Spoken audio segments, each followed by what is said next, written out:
Hello, my name is Jeff C.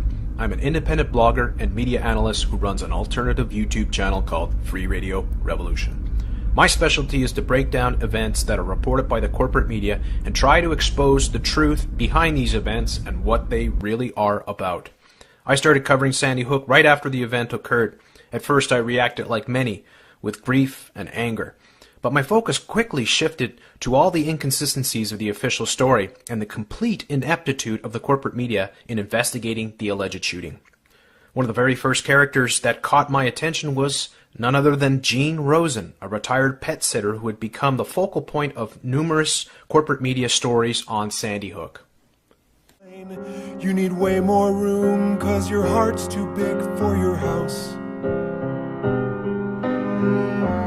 Gene Rosen, Gene Rosen, roses bloom and elm trees sway for what you did that fateful day. Gene Rosen was portrayed by the corporate media as the hero of Sandy Hook for having provided shelter to 6 Sandy Hook elementary school children in the wake of the alleged shooting. An important thing to keep in mind while watching this segment is that Gene Rosen has an extensive background in acting and is the CEO of the Newton Cable Advisory. He has also appeared in several stage productions, including a recent production of The Fantastics. Gene Rosen's story about how he came across the 6 children on his front lawn after the Sandy Hook shooting changes with every interview. In one interview, he's talking about how he came out of the loft where he fed the cats. In another one, he's talking about he was on his way to breakfast. Then in another interview, he said he saw the children through his window. Finally, he said that he was walking home from breakfast and saw the children on his front lawn.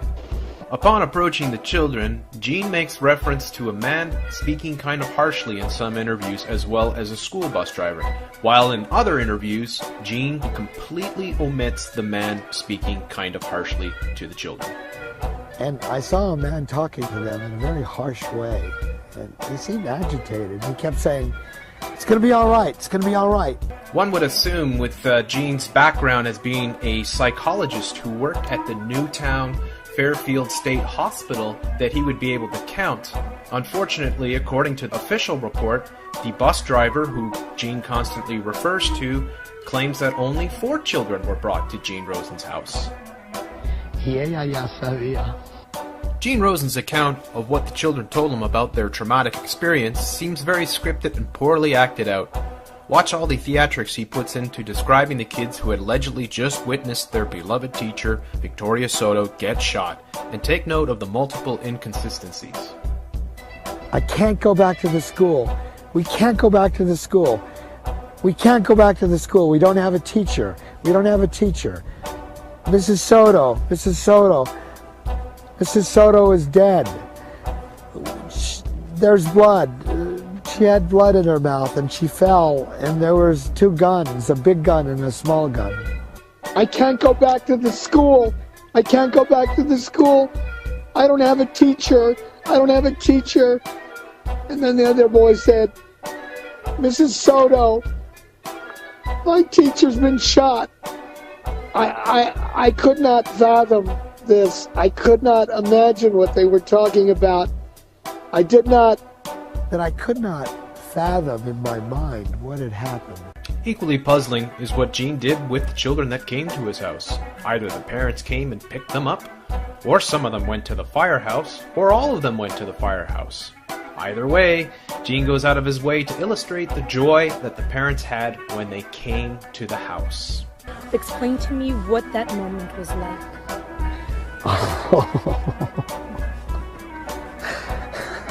When their parents came, I was so happy. Their parents is what they needed, and their parents came to the house. My arms were not long enough. Once again, Gene Rosen's testimony completely conflicts with that of the school bus driver in the official report. Whereas Gene Rosen said that all the parents came to his home to pick up the kids, or all the kids went to the firehouse, the school bus driver says in the official report that 3 of the 4 kids were picked up by their parents at Gene Rosen's house, while the 4th child was taken by both of them to the firehouse. Gene Rosen repeatedly mentions a woman who came to his house with a face frozen in fear after the children had been collected by their parents or after Gene had taken them down to the firehouse. This woman, whose name was only mentioned once, is none other than Scarlett Lewis, the mother of Jesse, who was another hero on that particular day. Jesse was a hero that day. He was not just a victim. I can't imagine a 6-year-old having the presence of mind to take that kind of action. I would think he would be, like all of them, just terrified. The purpose of this storyline is to bridge the children of Victoria Soto's class to Jesse Lewis, who saved their lives by telling them to run while Adam Lanza was reloading his magazine.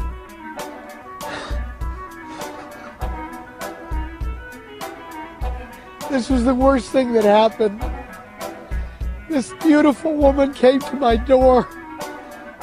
She was so pretty, but her face was frozen. It was frozen in fear. It looked...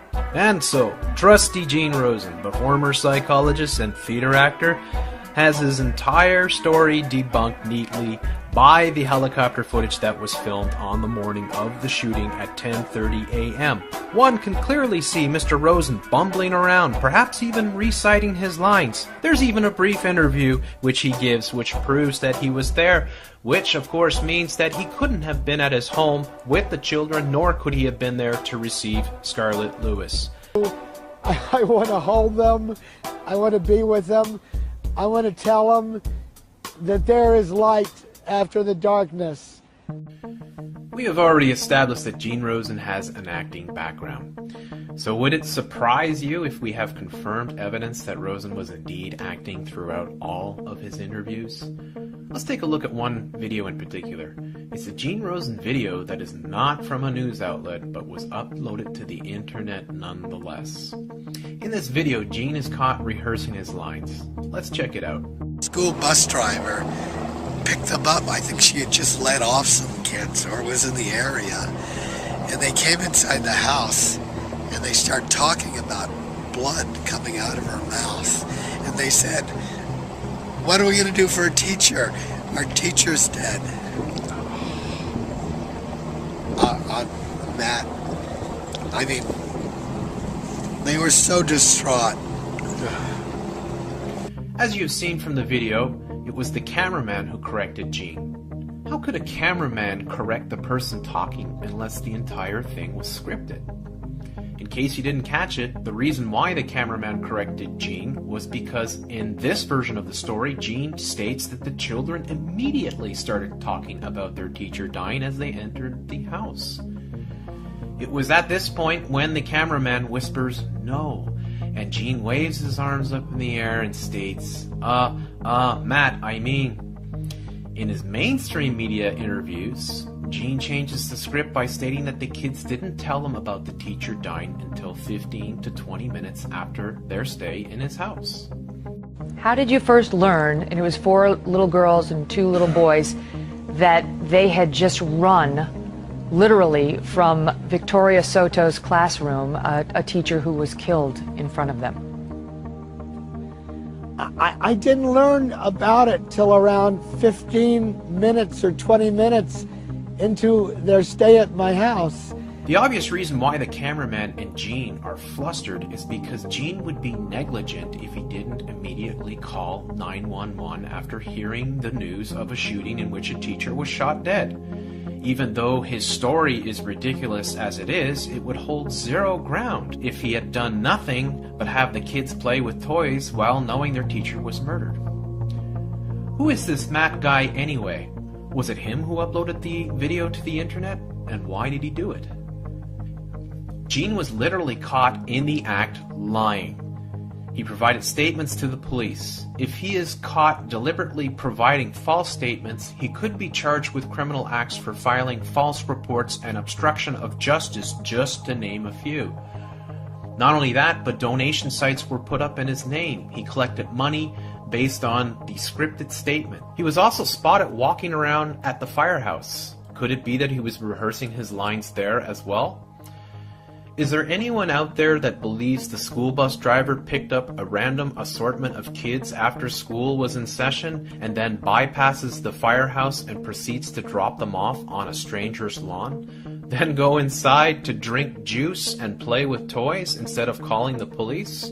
Are we supposed to believe this man, who is a known actor and who was caught rehearsing his lines? Was Gene included in this event because of his close proximity to the school? Was he given donation money to keep him quiet?